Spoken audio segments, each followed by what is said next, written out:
በድጋሚ የተራዘመው የዋና ስራ አስፈጻሚው የስራ ዘመን ፕሬዝዳንቱ ሀገሪቱን በመፍራት ያደረጉትን ተግባር አመኑ። ኢራንና አሜሪካ ተስማሙ የሚሉና ሌሎች በዕለቱ ከተሰሙ መረጃዎች ውስጥ የመራረጥነውን ይዘናል። እስከ ፍጻሜው አብሮነታችሁን ጠየቅን።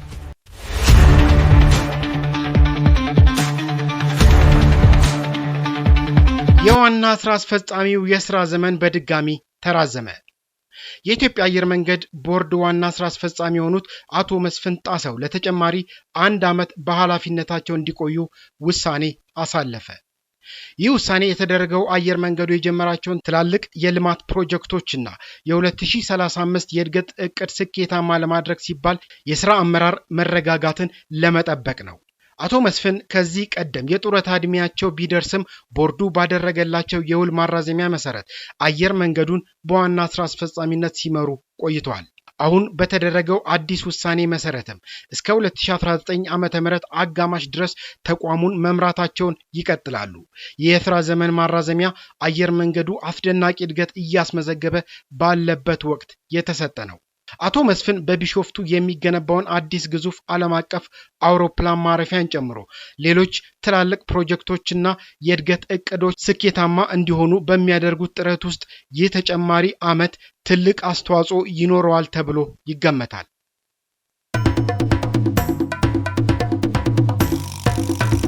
ደቡብ አፍሪካ ኢትዮጵያን ጨምሮ ሌሎች የአፍሪካ መንግስታት በ10 ሺዎች የሚቆጠሩ ዜጎቻቸውን ወደ አገራቸው ለመላክ ያወጣችውን ገንዘብ እንዲመልሱላት እየጠየቀች ትገኛለች። የደቡብ አፍሪካ የውጭ ጉዳይ ሚኒስትር ለማላዊ፣ ለኢትዮጵያና ለናይጄሪያ የካሳ ጥያቄውን በጽሁፍ ልኳል ሲሉ ባለስልጣናት ተናግረዋል። ጥያቄው የቀረበው ህገወጥ በሚባለው ስደት ላይ በተነሳው ተቃውሞና ጥቃት ምክንያት ከ80 ሺህ በላይ ስደተኞችን ደቡብ አፍሪካ ካባረረች ወይም እንዲመለሱ ከረዳች በኋላ ነው። ማክሰኞ ዕለት የደቡብ አፍሪካው የሀገር ውስጥ ጉዳይ መስሪያ ቤት ኃላፊ ለህግ አውጪዎች በሰጡት ማብራሪያ መሰረት ደቡብ አፍሪካ ወደ ሀገራቸው ለመመለስ የጠየቁ ስደተኞችን ለማስተናገድና ለማጓጓዝ ወደ 18 ሚሊዮን ዶላር የሚጠጋ ገንዘብ አውጥታለች። ኃላፊው ገንዘቡ የወጣው ስደተኞችን ለሚያጓጉዙ አውቶቡሶች፣ ለጊዜያዊ የስደተኞች መመላለሻ ማዕከላት፣ ለሰራተኞች የትርፍ ሰዓት ስራና ሌሎችም ጉዳዮች መሆኑን ተናግረዋል። እነዚህ ወጪዎችም ያልተጠበቁና የማይተዉ በማለት ገልጸዋቸዋል። የደቡብ አፍሪካ መንግስት በቅርቡ ይፋ ባደረገው መረጃ መሰረት በሀገሪቱ ህገወጥ ስደተኞች ላይ ጫናው ከበረታ በኋላ 82875 ሰዎች በፈቃደኝነት ወደ አገራቸው ተመልሰዋል ወይም ከአገር ተባረዋል። ሆኖም ዜጎቻቸው ከደቡብ አፍሪካ የተባረሩባቸው ሀገራት ቁጥሩን ወደ 178,000 አካባቢ ያደርሱታል። ህገወጥ ስደትና ተያያዥነት ወንጀሎች ላይ የሚካሄደው ዘመቻ እንደሚጠናከር የገለጹት የደቡብ አፍሪካ ህግ አስከባሪ ባለስልጣናት ቁጥራቸው ወደ 60 ሺህ የሚጠጋ ህገወጥ ያሏቸውን ስደተኞች ማሰራቸውን አስታውቀው ከመካከላቸው 16208ቱ ባለፈው ሐምሌ ብቻ የታሰሩ ናቸው በማለት የዘገበው DW ነው። የአሜሪካው ፕሬዝዳንት ዶናልድ ትራምፕ በኢራን የጥቃት ስጋት ምክንያት በሚስጥር የሚጓዙበትን አውሮፕላን መቀየራቸውን አረጋገጡ። የአሜሪካው ፕሬዝዳንት ዶናልድ ትራምፕ ባለፈው ሐምሌ በቱርክ ከተካሄደው የኔቶ ጉባኤ ሲመለሱ ኢራን በሚጓዙበት አውሮፕላን ላይ የሚሳኤል ጥቃት ልትፈጽም ትችላለች በሚል የደህንነት ስጋት አውሮፕላን በሚስጥር መቀየራቸውን አረጋግጠዋል። ፕሬዝዳንቱ ለጋዜጠኞች እንደገለጹት ውሳኔውን የወሰኑት የጥበቃ ክፍል አባላትና ወታደራዊ ባለስልጣናት ያቀረቡላቸውን የደህንነት ምክር ተከትለው ነው። ፕሬዝዳንቱ በቱርክ አንካራ አየር ማረፊያ ከነበሩበት ኤርፎርስ 1 አውሮፕላን በምግብ ማቅረቢያ መኪና በኩል በሚስጥር በመውጣት C-32A ወደ ተባለው ልዩ ወታደራዊ አውሮፕላን ተዛውረዋል። የጉዞውን ሚስጥራዊነት ለመጠበቅ ጋዜጠኞችን የያዘው ዋናው አውሮፕላን ኤርፎርስ 1 አውሮፕላን ጉዞውን እንዲቀጥል ተደርጓል። በአውሮፕላኑ ውስጥ የነበሩት ጋዜጠኞችና የዋይት ሃውስ ሰራተኞች የፕሬዝዳንቱን መውጣት እንዲያውቁ አልተደረገም። የአሜሪካ የደህንነት ባለስልጣናት ለሲቢኤስ ቴሌቪዥን እንደገለጹት ከሆነ ኢራን በትራምፕ አውሮፕላን ላይ ጥቃት ልታደርስ ትችላለች የሚል አሳማኝ የደህንነት መረጃ ደርሷቸው ነበር። ፕሬዚዳንት ትራምፕ በበኩላቸው ስለነበረው ስጋት ዝርዝር መረጃ እንዳልጠየቁ ገልጸው በተደጋጋሚ የተለያዩ ማስፈራሪያዎች ይደርሱብኛል በማለት በደፈናው መልሰዋል። ይሁን እንጂ የደህንነት ስጋት እያለ ጋዜጠኞችና ሌሎች ተሳፋሪዎች መረጃ ሳይሰጣቸው በበረራው እንዲቀጥል መደረጉ በጋዜጠኞች ዘንድ ጥያቄ ያስነሳ ሲሆን የጋዜጠኞች መብት ተሟጋች የሆነው ሲፒጄ መሰል ከፍተኛ የደህንነት ስጋቶች በሚኖሩበት ወቅት ለጋዜጠኞች በቂ መረጃ ሊሰጥ እንደሚገባ አሳስቧል።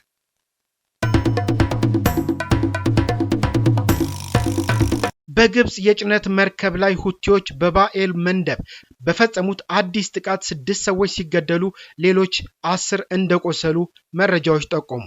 በኢራን የሚደገፉት የየመን ሁቲ ኃይሎች ባኤል መንደብን በማቋረጥ ላይ በነበረች ቲሃማህ በተሰኘች የግብጽ የጭነት መርከብ ላይ በባለስቲክ ሚሳኤሎች ባካሄዱት ጥቃት 6 ሰዎች ሲገደሉ ሌሎች 10 መቁሰላቸውን የየመን መንግስት አስታውቋል።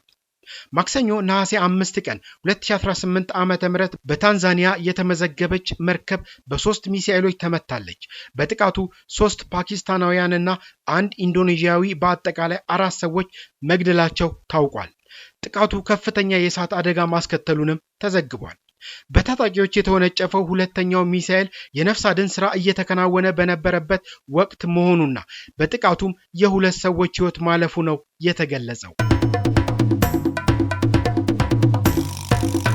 አሜሪካና ኢራን ቀደም ሲል ተደርሶ የነበረውን የ60 ቀናት የተኩስ ማቆም ስምምነት ለማራዘም መስማማታቸውን ፓኪስታን አስታወቀች። ስምምነቱ የተራዘመው በፈረንጆቹ ነሐሴ 17 ያበቃ የነበረውን የጊዜ ገደብ መሰረት በማድረግ ነው ተብሏል።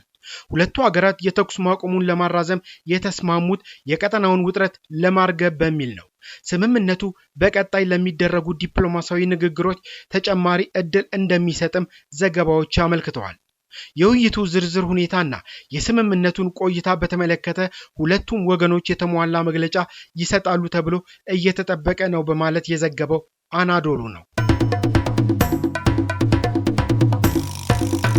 የኢራን ኢስላማዊ አብዮት ዘብ በጠላት ግዛት ውስጥ ዘልቆ የማጥቃት አቅም እንዲገነባ ተልዕኮ ተሰጥቶታል አሉ አንድ የኢራን ጀነራል። በአዲስ የጥቃት ዶክትሪን መሰረት አብዮታዊ ዘቡ ከኢራን ድንበሮች ዘመቻዎችን ማካሄድ የሚያስችል አቅም እንዲገነባ መታዘዙን የኢራን ኢስላማዊ አብዮት ዘብ ዋና አዛዥ ከፍተኛ አማካሪ ብርጋዴር ጀነራል ሙሐመድ ሬዛ ናቅዲ መናገራቸውን የመንግስት ቴሌቪዥን ጠቅሶ የሚሄር የዜና ወኪል ዘግቧል። ዘመቻዎችን ወደ ጠላት ግዛትና ወደ ጠላት መሬት አስገብተን ማካሄድና ከራሳችን ግዛት ርቀን ዘመቻ ማካሄድ መቻል አለብን ሲሉ ናቅዲ ገልጸዋል። እነዚህ የጥቃት ዶክትሪኖች መሟላት ያለባቸው ባህሪያት ናቸው። የኢራን ኢስላማዊ አብዮት ዘብ አሁን ይህንን ዝግጁነት እንዲያገናኝና አቅሙንም እንዲገነባ ታዟል ሲሉ አክለዋል በማለት ስፑትኒክ አስነብቧል። ከኢራን መረጃ ሳንወጣ 83 በመቶ የሚሆኑት የኢራን ዜጎች መሰደድ ይፈልጋሉ አለ አንድ ጥናት። በኢራን ኢንተርናሽናል የኢንስታግራም ገጽ ላይ በተደረገው ሀገር አቀፍ የሐሳብ ማሰባሰብ ወደ 100 ሺህ የሚጠጉ ሰዎች ተሳትፈዋል። ከነዚህ ውስጥ 83 በመቶ የሚሆኑት እድሉ ቢሰጣቸው ከሀገራቸው መሰደድ እንደሚፈልጉ ተናግረዋል። ይህ ውጤት በህዝብ ውስጥ ያለው ከፍተኛ ጭንቀትና ተስፋ መቁረጥን ያሳያል ነው የተባለው።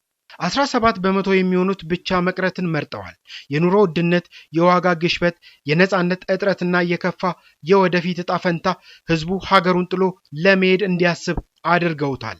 እንደ ኢራናዊ በሰጡት አስተያየት ቀደም ሲል ለመሰደድ ገንዘብ አልነበረንም፣ አሁን ግን በኢራን ውስጥ ለመኖር የሚሆን ገንዘብ የለንም ብሏል። ሌላው ደግሞ አንድ የአሜሪካ ዶላር 2 ሚሊዮን ሪያል በመድረሱ ምክንያት ወደ ድንበር ለመድረስ እንኳን ገንዘብ ማግኘት አስቸጋሪ እንደሆነ ተናግሯል። ብዙዎቹ ዜጎች መሰደድ የሚፈልጉት ያለ ቋሚ ጭንቀት ሰላማዊና የተከበረ ህይወት ለመኖር ፈልገው ነው። አብዛኛው ህዝብ መሰደድ ሲፈልግ፣ የተወሰኑ ሰዎች ግን ስደት ለስርዓቱ እጅ መስጠት ነው በማለት ሐሳባቸውን ገልጸዋል። ዛሬም እንላለን፣ ሰላም ለሀገራችን፣ ሰላም ለምድራችን።